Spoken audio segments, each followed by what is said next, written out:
I really want to improve the culture. I really want to improve the diversity, but I'm going to have quite a hard time convincing the people at the top. What are some selling points that people could take to a business and say, this is why it matters so much? Kind of bucket them into four major ones. The first is around attraction and retention of talent. Deloitte said 83% of millennials are more actively engaged in work when their employer has DEI initiatives. The next one is around innovation. More voices, more ideas, more innovation result in better decisions and performance. McKinsey that said companies with ethnically diverse executive teams are 36% more likely to outperform on profitability than exec teams that aren't. The third one, which I think really resonates with the revenue generation side of businesses, is around capturing new markets and customers. And then the fourth bucket is around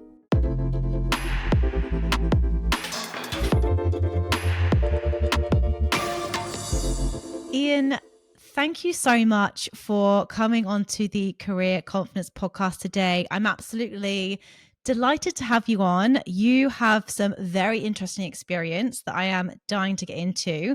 But before we dive into today's episode, can you just give the audience a little bit of a background into who you are, where you've come from, and your journey in your career so far? So over to you. Yeah, perfect. Thank you so much for having me. Yes, my name's Ian Goshko. I use the pronouns he, him, and I'm joining from Gadigal land in Sydney, Australia. Just pay my respects to the traditional custodians of the land on which I've been able to enjoy for the last 10 years. I'm Canadian. I moved to Australia about 10 years ago, but I'll take you back to the first 10 years of my life because I think it kind of shows how my life shaped to where I am today. So I was born in Calgary, Alberta, Canada.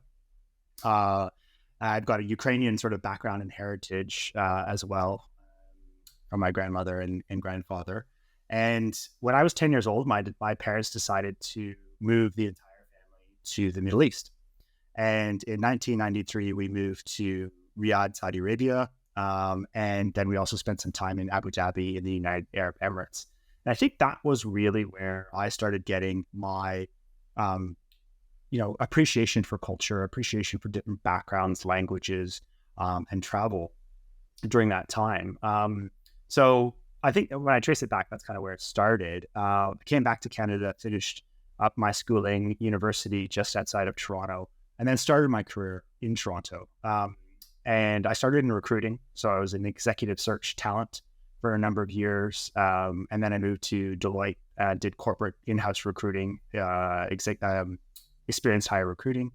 And during that time, we had the global financial crisis. So recruiting took a back burner for a lot of organizations. And that's where I got involved in a lot of different projects with Deloitte Tomatsu, the global entity. So I was working with doing some succession planning, some secondment programs from different parts of the business to others that I created, did some best practices around global mobility, and those projects kind of lent me to further my career in management consulting and think of actual projects with clients. So I, through my network, ended up getting a role with Accenture in their management consulting practice for talent and organizational performance. So really focusing on change management, HR transformation, stakeholder engagement, and employee experience from beginning to end of life cycle. So I did that for a number of years, based out of Toronto, but constantly on the road. And that was my full-time job. So traveling nonstop, delivering for clients, and loving it. And then my gay job was running the LGBT network at Accenture in Canada for a number of years. I then decided I was an expat kid, so I wanted to be an expat adult, and started looking at opportunities to move overseas. Long story short, Accenture gave me the opportunity to move to Australia. So I spent some time in Perth, and then some time in Sydney, but again, constantly kind of on the road, traveling and delivering for clients. Also led the Accenture LGBT network in Australia. And, just had such a passion for that. I struggled coming out when I first graduated university, and then went into my first role. So that was a struggle that I didn't want a lot of other people to experience. As much as I could help, I wanted to. Fast forward to 2 years ago, I left consulting. I just, it's a highly intense industry and business. So during COVID and all that kind of stuff, had a little bit of realizations, had another career crisis, and decided I don't want to do consulting anymore for the time being. I really want to do diversity, equity, and inclusion full time. I've been loving it. I've been doing it off the side of my desk for so long. How do I bring this front and center on my desk?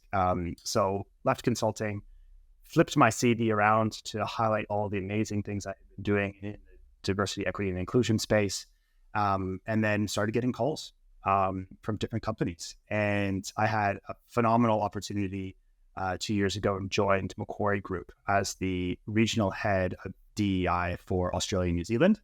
Had an absolutely fantastic time there, worked to deliver the global strategy, a couple trainings, stood up some new employee groups at Macquarie Group in Australia. And then about 6 weeks ago or so, I started at Telstra, which is the largest telecom and technology company in Australia, but with quite a big global presence as well. So I'm now the global head of DEI at Telstra, and have just fantastic experience so far, and really loving my career change. But you never know what's next. It kind of keeps evolving every day. Amazing. You have had quite the career. It's extremely inspiring to hear your story. Before we go in, look, there's so many questions I want to ask you, so I'm really excited to get stuck in. But what's really interesting, I've come from the UK myself, so I moved out to Australia, 12 years ago now. And growing up, I did a huge amount of travel as well. When, backpacking through Asia, lived in Europe for a number of years. What I think is really interesting when I've met people that have traveled is you have a different perspective. I think because you meet so many people from different walks of life, different backgrounds, you instantly just start to appreciate different cultures, different opinions, and just different people in general. And it definitely opened my mind to just how incredible people are. And when you just get stuck in your little village or your little town, when you meet the same people, like, you're not getting exposure to just individuals out there. And that's what makes the world go round, right? We don't all want to agree with each other. We want to be different. We want to be individuals. So it's just very interesting that when I meet people that are very passionate about diversity inclusion, as I am, they typically have traveled or had some type of experience as well, which is just really interesting. I'm trying to sort of identify the patterns as well when I'm sort of speaking to people. So that was just one thing I wanted to pick out from. But look, what always fascinates me is these huge organizations, right? You go in and you hear about all the red tape, the things you can and can't do. How do you go about creating change in an organization the size of like your Telstras of the world, your Deloittes? Like, these are absolute beasts of companies with thousands of employees. So you've got quite the job ahead of you. But where are you going to begin, Ian? I'm fascinated to know that. What are your strategies going into these big organizations? If you could just indulge me in how you're going to go about that. Yeah, look, it's a great question because I take a very similar approach to how I took every approach when I started a new client in management consultant, right? So there's always this discovery and analysis phase. You're sitting there understanding what currently exists, what limitations exist, who's who, the underlying culture and behaviors of the organization. Just taking that first sort of 30 to 60 to 90 days to just absorb it. And I know a lot of people, when you're in consulting, you can't take that 90 days to absorb it.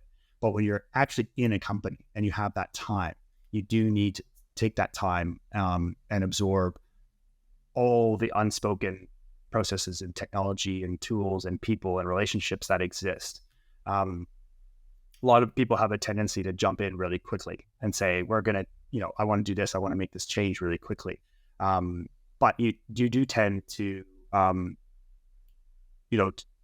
stumble and, I forgot to consult with that person. I didn't know that existed. I didn't know that. And it can be damaging to sort of your reputation and what you're trying to achieve.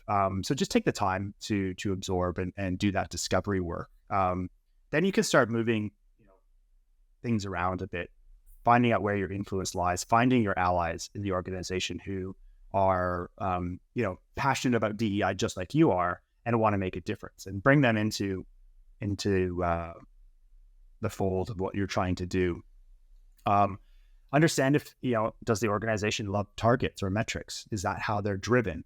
Are they driving the right behaviors? Do we have to have a look at that? I think making it simple is really, really important. So most organizations are getting a lot of messaging, right? The employee gets a ton of messaging every single day.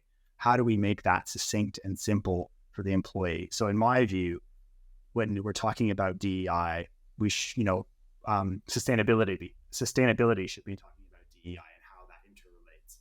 Procurement should be talking about DEI, and DEI should be talking about procurement when we talk about diversity spend.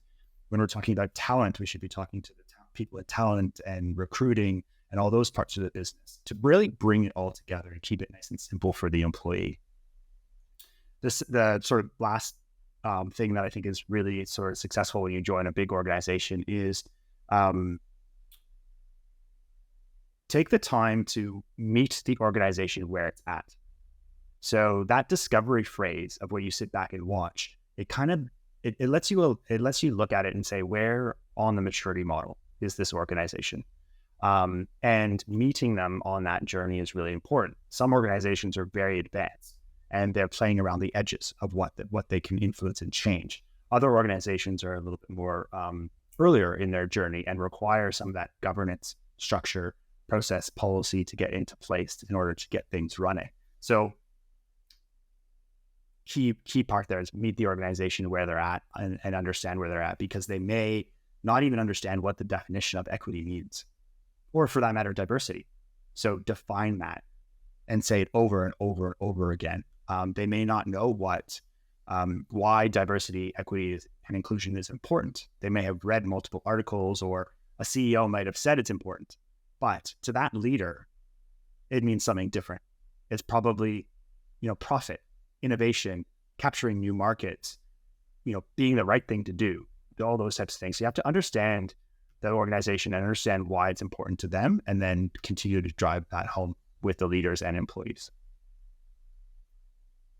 Can we dive into the benefits now? Because, there's a lot of people that are going to be listening to this and going, I really want to improve the culture. I really want to improve the diversity, but I'm going to have quite a hard time convincing the people at the top. So I want this to be as, strategy based as possible for people that really want to impact change in their organization. So what are some some selling points that people could take to a business and say, this is why it matters so much? Like, what have you seen from, implementing these strategies into big organizations? What are some of the benefits that people can expect to see? Yeah, great question. Because it does require a bit of understanding the organization and understanding how they operate or how they drive. I think some of the kind of bucket them into four major ones, if I can. But the first is around attraction and retention of talent. So employees are seeking that workplace where they can feel accepted, valued, and can realize their full potential. Deloitte said 83% of millennials are more actively engaged in work when their employer has DEI initiatives and they're seen as doing DEI activities. So the data is out there, right? There's tons of things to show that employees are looking for and want organizations to have a DEI strategy or plan and what they're doing. The next one is around innovation. Right, more voices, more ideas, more innovation result in better decisions and performance. I think it was McKinsey that said companies with ethnically diverse executive teams are 36% more likely to outperform on profitability than exec teams that aren't. the third one, which I think really resonates with the revenue generation side of businesses, is around capturing new markets and customers. So revenue growth. DEI is important to shareholders. It's important to clients. It's important to customers. So there's an element of, are we doing the right thing? But then there's the element of, being successful. Harvard said that diverse companies are 70% more likely to capture new markets than organizations who don't actively recruit and support talent from underrepresented groups. 70% more likely to capture talent or markets. That's, any executive will be like, yeah, tell me how I do this. I want to capture more market. I need more market share. And no one will ever say things like that. And then similarly for the Diversity Council Australia, having a diverse team, you're actually more likely, 5 times more likely to produce excellent customer and client service if you have an inclusive and diverse team. So thinking about storefronts or retail, all the way up to a call center to innovation and product design, having that means you're focusing on that customer service and that client interaction. And then the fourth bucket, which I like to usually talk to, depending on the audience, is around demonstrating your social responsibility. So, the commitment to DEI is critical for ongoing acceptance and approval by the communities in which we operate in, but also by the shareholders and stakeholders. So, the standards of which we're holding organizations against has increased over time.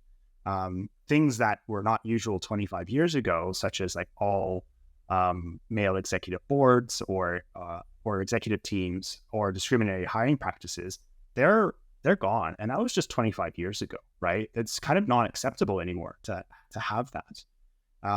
And that social pressure and social responsibility is growing. So that's that, making sure that we're socially responsible. We have that license to operate by our clients, by the community, and by our stakeholders, and making sure that we're doing the right thing at the end of the day. Mm. I love it. And I think, God, if anyone's listening to this and needs a reason, just listen to that again and just take it to your HR director or your managing director and just say, just listen to this. This is exactly why we need to focus on this. But look, you're so right. I think it has come such a long way. Like, I started my recruitment career 10 years ago. And when I first started, honestly, Ian, I think I can count on one hand the amount of women I place in technology. So that's an area that I focus on, technology. It's very male dominated, but slowly but surely we are starting to see more women come through. But I guess one of the challenges, which I'd love to go into for you now, is really setting people up for success, right? So like, what do you foresee some of the challenges being right now and into the future? Because obviously we have come a long way. We still have a long way to go. But what do you think some of the hurdles are going to be for you, maybe in Telstra and just in general, as we move towards a more diverse and inclusive workforce? What are some of the things that we could come up against and how can we prepare? Yeah.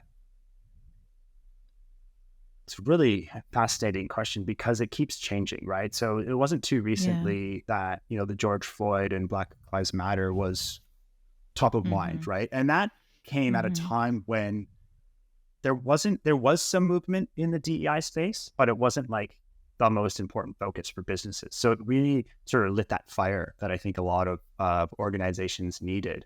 But it was already in progress. It was just sort of that additional level of urgency. I'm seeing it already, is that there's a shift. So kind of in the past, people said, okay, DEI, let's focus on all the diversity dimensions. Let's focus on everything. We got to focus on gender. We got to focus on this. We got to focus on that.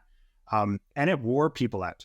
It wore the DEI teams out. It wore the employees out. It wore leaders out. So the shift that I'm trying to take leaders and employees on is find the one thing that you are passionate about. And that is your DEI commitment. So if it's LGBTQ+, that's your passion. Stick with it, go for it, and know it well. And be then allies to other groups, but know one really, really well. Or if it's gender equity, think about that as your number one and focus on that. It might be because you know, there's the connection with, your mother or your sister or your, kids there, and making sure that that equity is there for people in the future. Um, that's one thing that I'm trying to drive, is that we don't need to boil the ocean. Let's focus on the one thing that you, Georgie, are passionate about, and drive multiple agendas forward, as opposed to spreading ourselves a bit thin. The other piece to it is, there is an interesting voice that's coming up around, well, if you're asking me to bring my full self to work, I actually don't believe in transgender rights, for example. I don't actually believe in this, so I'm going to bring that to work because that's what I believe. You're encouraging me to bring my authentic self, so I bring that to work. Okay. That's a massive challenge, because then you're getting some vocal people around that stuff in the workplace. And what that does is it usually simmers down the people who are passionate and believing in DEI, and they just kind of, they walk away from the conversation because they don't really want to engage with that negativity. So we've tried to make a little bit of a shift and say, it's actually bringing your best self to work, not your full self, your best self to work. So that best self is the one that aligns to the company strategy, aligns to the company values, aligns to the DEI strategy. And if you're living and breathing the behaviors that we value at our organization, you're being your best self. So leave it at the door then, if that's not your best self. Other organizations will think differently and say, well, you can seek excellence elsewhere and go to another company. My mentality is, let's have a really open conversation. Let's do it. But when you're walking that door, you're embracing everybody. You're embracing that inclusion and that diversity of that team to be successful. But happy to have the conversation with anybody that wants to talk about what they're thinking and where they're going. I think those are some of the big challenges that are going to come our way. Absolutely fantastic. Look, it's really interesting. I actually hadn't thought about that because, look, I get asked a lot as well. So my one thing is women in tech. That's where I want to focus. It's what I know. I feel like I can speak to it. I don't want to speak to everything. I'm not trying to be everything to everybody. And I think that's my lane. That's where I want to focus on. It's my background. It's a passion of mine. So I think that's such great advice, because I think companies sometimes can go, we've got to do everything. We've got to think about everyone and everything. And actually that's when the whole organization can get quite exhausted. And the thing I'm sort of noticing as well, Ian, is that I think it's really, really important to educate and train people, because we've all got unconscious bias. We've all got these things that we've been, born and bred with, right? And a lot of it's caught, not taught. It's caught from our parents, caught from the environments that we've grown up in. And maybe we're not even aware that we have these unconscious biases. So how important is it for organizations to provide some kind of training, to have open conversations about this? Because I guess what we can't do is all of a sudden start, we're changing this, we're changing that, we're hiring these types of people, and all of a sudden everyone's sort of trying to be mixed into one room with different opinions, different voices. Like that almost is a recipe for disaster. So how can organizations go about making sure that people are educated, are trained on unconscious bias, the talent teams trained to post, good job ads, not just focused on one gender and one person? Like, how important is that piece to get right as well from that education in a business? Yeah, look, there's a lot of research out there that is, some of it's for training and some of it's against training in the DEI space. Okay. It's an interesting dichotomy between the two schools of thought. I think the one common thing between all of that is it can't just be a one and done training. It can't be a one and done e-learning. You do need to actually design a program around it so that people can test. They can come back and have a conversation, see what worked, what didn't work. They can live it longer than a 2-hour session, for example. A lot of people will go into a 2-hour session. If you've got, 20 people in that session, let's say 10 of them are probably checking their phones or email. another 5 are super interested, and the other 5 maybe, oh, that was great, I got a free coffee and a cupcake or something, and now I'm off back to work, right? So I think one and done trainings don't work. It's thinking about the holistic program around it, and then saying, okay, well, we're actually going to send a message now, and we're going to nudge people because they went to that training and say, hey, this is a bit of more learning that you do in this space. Come back and share. We can have sharing circles or yarns around these types of things. That's where we see a lot more of that impact and value being created. Overall, just I think that culture of saying, I don't think you said that right, or did you mean this? So it's not calling out. I don't like calling people out. I like bringing them into the conversation and understanding from them a little bit more and saying, did you actually mean this when you said X, Y, Z? Or, when you're looking at candidates, questioning that bias. And that requires someone that is confident and feels empowered, but also has the right knowledge. So I think that's where the training comes in, but it also becomes confidence, empowerment, psychological safety in order to do that stuff. So it's not just DEI training, it's all the other pieces that come into play to really make it, to actualize the value.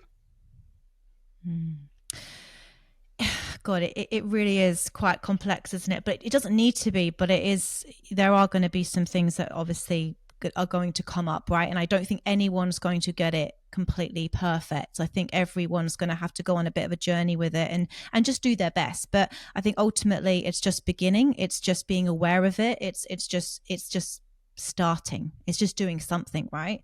One of our clients, in fact 7-Eleven, they're doing something really interesting in their business right now. They've created like employee resource groups. So for example, they've got like a group of women in the technology sector that they're sort of bringing together. Are you noticing anything that companies are doing particularly well at the moment from that sort of D&I perspective that you go, look, that's a really good model. What they're doing over there is fantastic. Any sort of examples or case studies that you think that's working really well, that has worked well, in your opinion? The thing that I caution a lot of people around is that there's a external focus of DEI. So did you enter that index? Did you win that award? Did you change your logo to the Pride flag during Pride Month? So very external things, which people start calling out if they're actually tokenistic. So there's the element of doing things well that you and I might observe as a customer of an organization, versus what is actually happening inside an organization. I've had many conversations with people, and I say, hey, I've heard great things about company X. I've seen this and I've seen that. And that person says, oh, I didn't even know we had an employee resource group that was focused on LGBTQ+. That to me is the biggest opportunity, as opposed to a fail. Biggest opportunity that an organization has is to making sure that their internal message is consistent, and then they match it with their external message. So it's not about capturing the pink dollar, for example, and marketing during Pride Month. It's around, we're doing the right thing internally. We are looking at our talent processes, our talent systems, our unconscious bias, the inequities that are built into everything. That's the biggest impact that a DEI team can have, is actually deconstructing the policies and tools and procedures and systems to say, is this inclusive? And how do we continue that journey? The external side of things, or the employee resource groups, those types of things are very important. But if they're not married up with what you're trying to do internally and the actual value add for the employee, it falls flat. We can only have so many morning teas and cupcakes and drinks after work for an event. Let's talk about, are people being treated inequitably, and how do we fix that internally? That's sort of my thinking in terms of, best in class. It's let's stay at home first. Let's think about what's happening at home before we start doing things externally. But they can always be done at the same time.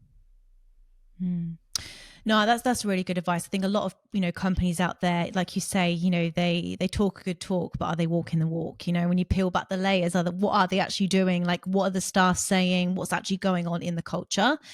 what in your opinion, so that there might be somebody listening to this right now, and they might feel like the company they're working for is having a really good talk, but inside the walls it is quite toxic. What advice would you have for somebody right now working in a workplace? Maybe they really enjoy their work, but the culture is slightly toxic and they're maybe not happy. Like, what advice would you have for those people listening to this right now that would love to bring about change in the organization, but maybe are feeling a bit stuck and don't know where to begin? Should they leave? Is there certain things that you go, no, they are all red flags, get out? Or is there something that as an individual we can do to create change in organization? So many factors in that decision, and No. what you can do. I mean, we've all been in that situation, right? It Yeah. is worth noting though that 80% of employees leave their boss; they don't leave the company. So they leave their manager because they're not feeling like they're in a safe space. They don't feel like they're being valued. That manager's not DEI focused or has a passion about that, as opposed to the company. So the company brand could be amazing. The company DEI strategy, their sustainability strategy, you name it, could be amazing. But that person will still leave because it's the people leader.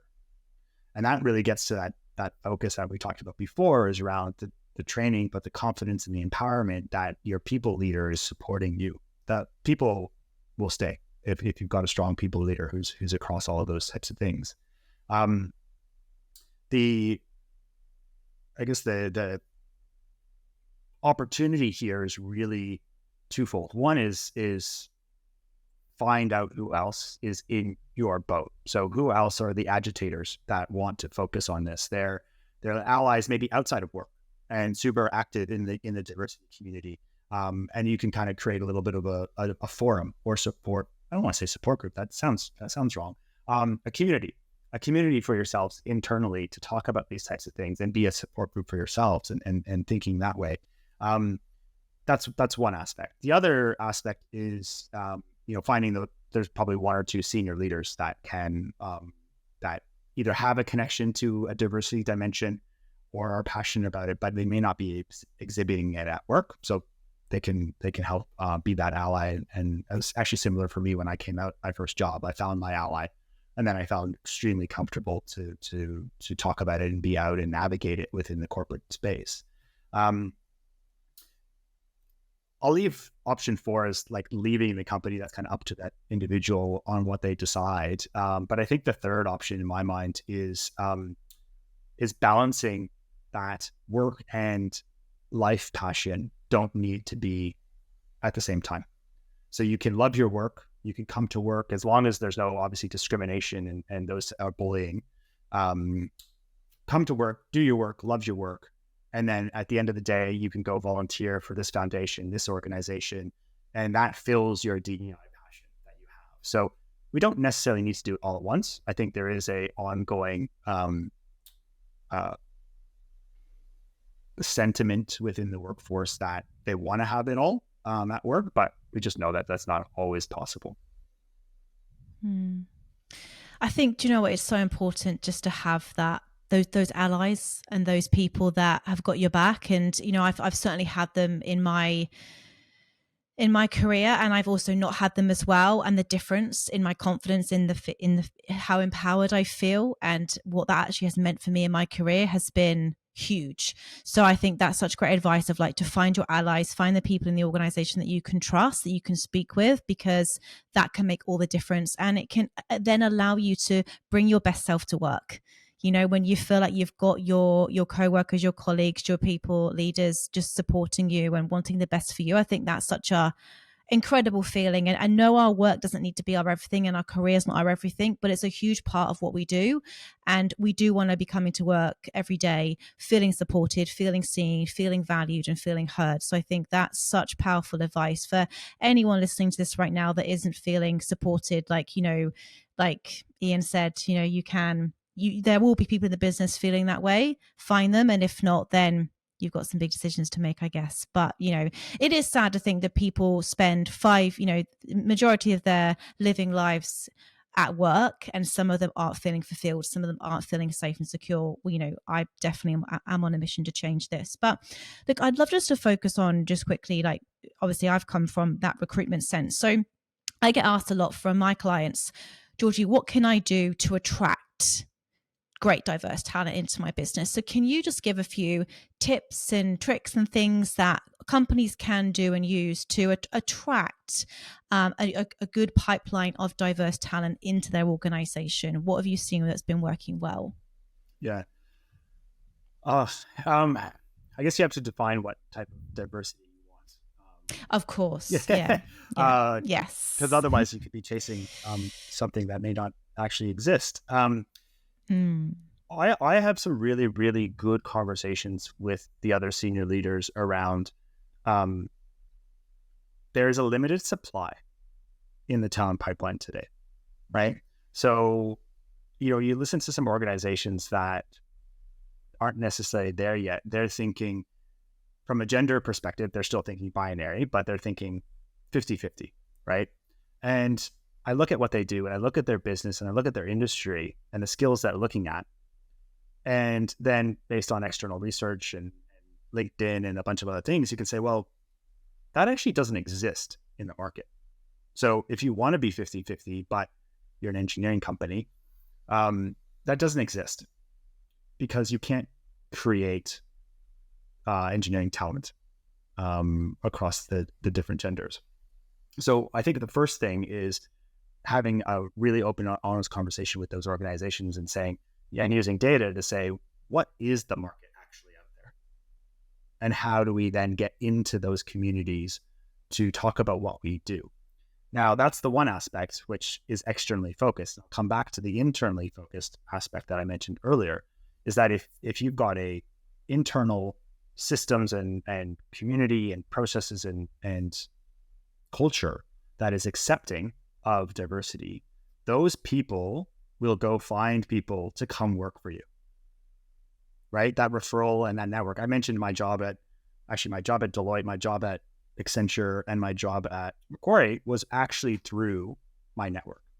And my job at Telstra, actually, I've known who I report to for a number of years and called me up and said, hey, do you want to come work for us? So using your internal employees as the best advocate for attracting diverse talent is like number one. So they need to know what you're doing from a diversity perspective that needs to marry up with what you're doing internally and externally. And then they become your best advocates. They will go and bring all the diverse talent you want.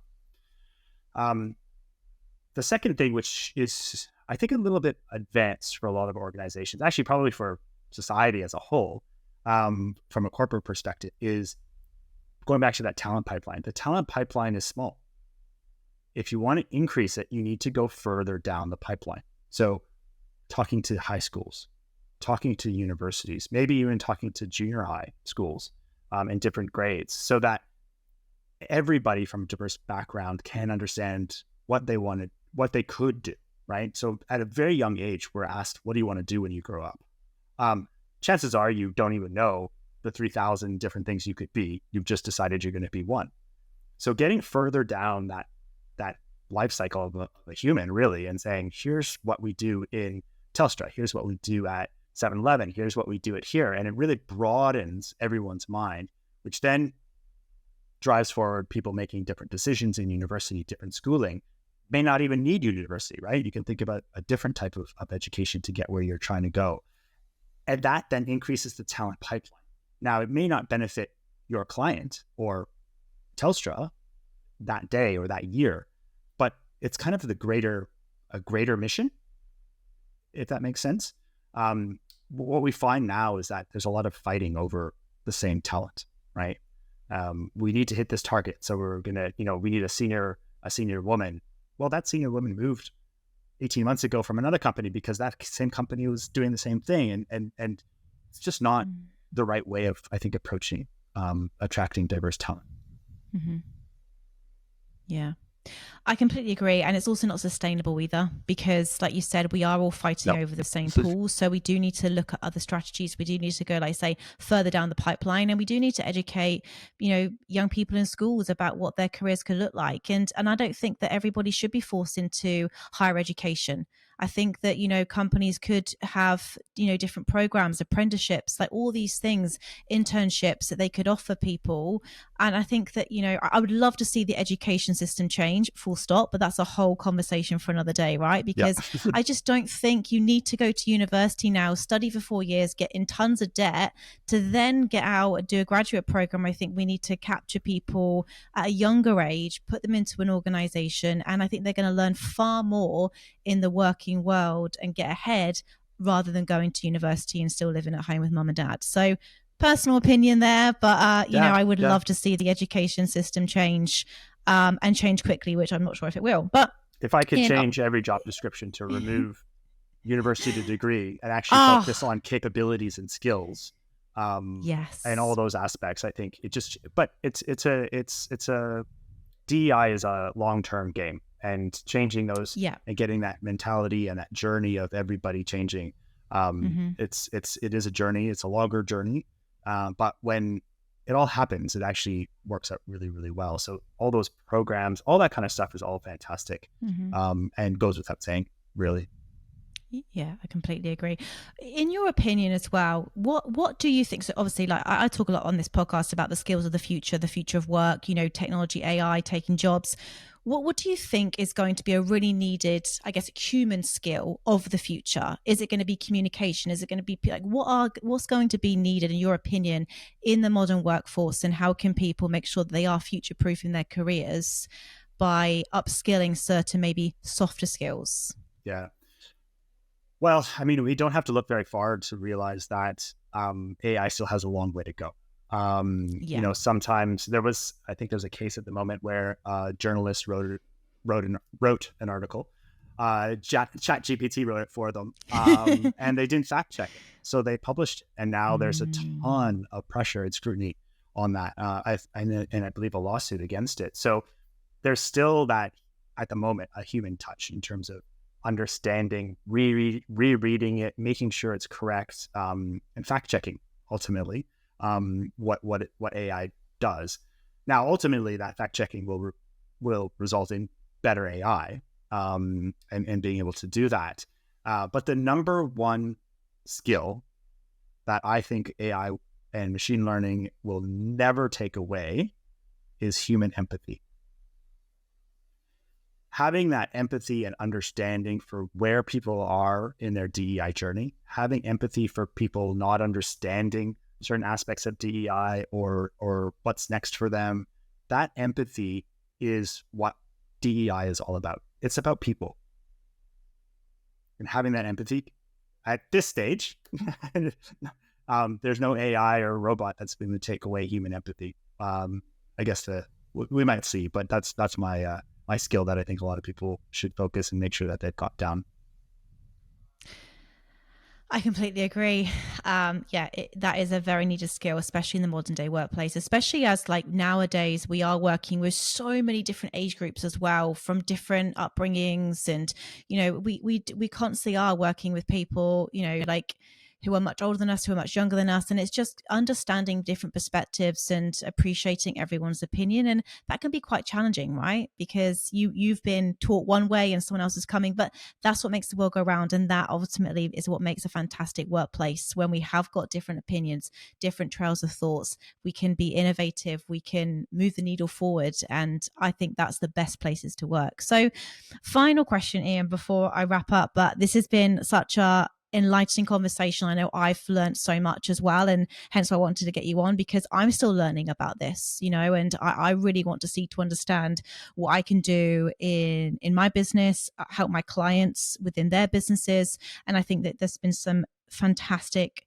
points made in this podcast. But what does success look like for you now in your new role at Telstra? What would you, if I'm sat with you, say in, I don't know, 2 years' time, what would you have loved to have achieved in Telstra? What have you implemented? Where's the company at? I'd love to sort of pick your brain about how you're thinking about what success looks like in this role.